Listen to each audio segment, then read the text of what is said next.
The number of internally displaced people reached a record high of over 50 million. That is according to the 2019 global report released today by the Internal Displacement Monitoring Center. Those displaced are forced to flee their homes due to war, natural disasters, or climate change. Jesuit Refugee Service, the Catholic organization, dedicates itself to welcome, protect, promote, and to integrate migrants and refugees into society. Amaya Valcárcel, International Advocacy Coordinator for the Jesuit Refugee Service, also known as JRS, joins us now from Rome. Amaya, the JRS, I know, assists internally displaced persons, or IDPs, in 14 different countries. But what is the biggest challenge that they're facing? The biggest challenge for IDPs right now and even before is the question of visibility. These are people who have not been able to cross an international border, but still conflicts and human rights violations continue in their countries. So the problem is that there is little access of media, of sometimes international organizations. So there is very short ways to witness their situation. So I would say the question of visibility and also the question of access to these populations. In some countries, organizations are not even able to access these populations. So those two are the main challenges, I would say. The pandemic has obviously impacted us all. How has it impacted their situation? The pandemic has impacted us all, but especially the populations who are most in the margins of our society, as Pope Francis says. I would say that the worst situation is a question of prevention.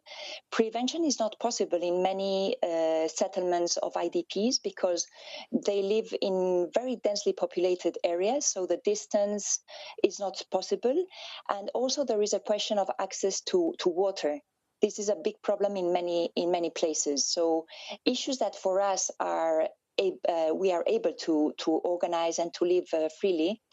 For these populations, refugees, IDPs, this is a very, very big challenge. So what we are trying to do is to use the radios to send messages of how to prevent and information on how to prevent infections. I know the Vatican just published new pastoral guidelines for IDPs yesterday. How is JRS putting those guidelines into practice?